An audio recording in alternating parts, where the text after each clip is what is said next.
Wife's secret double life with coworker left me broken. It was the smell of coffee that made me realize something was wrong. Every morning for 6 years, I'd wake up before dawn to make my husband's espresso. He'd kiss me on the cheek, mutter, "Love you," and rush out the door for his sales job. But that Thursday, he lingered. He stared at his phone instead of eating the eggs I'd scrambled. His leg bounced under the table like a jackhammer. When I asked if he was okay, he smiled too wide. "Just tired," he said. The lie felt sticky, like syrup on my skin. The signs piled up slowly.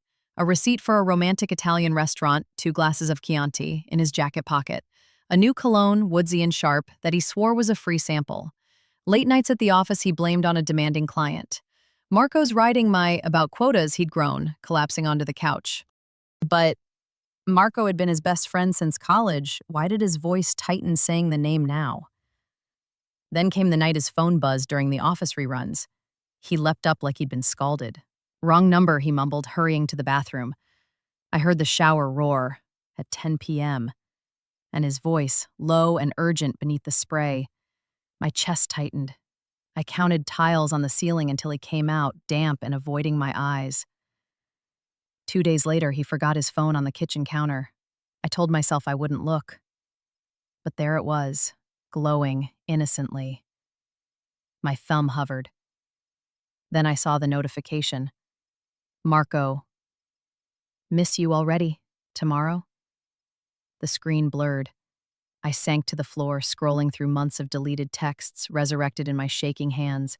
Pet names, emojis, plans, hotel receipts. Photos of my husband shirtless in a bed I didn't recognize, grinning at the camera with a flush I'd mistaken for stress. When he came home, I stood in the doorway holding his phone. His face went gray. "It's not what you think," he whispered. "How long?" A beat. Then, quietly, 8 months. The room tilted. 8 months? Our anniversary trip to Vermont. His flu the night of my promotion party.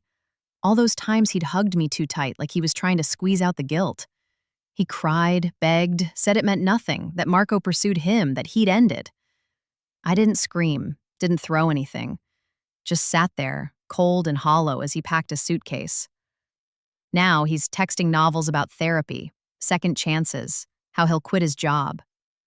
But all I see are those words, "Miss you already."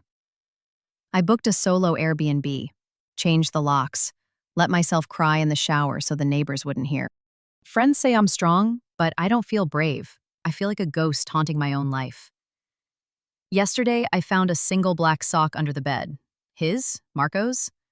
I burned it in the backyard and drank a glass of wine, watching the fabric curl into ash. Part of me still waits for him to knock, to explain how the man who held me through my miscarriage could split himself in two. But another part knows, the person I loved is gone.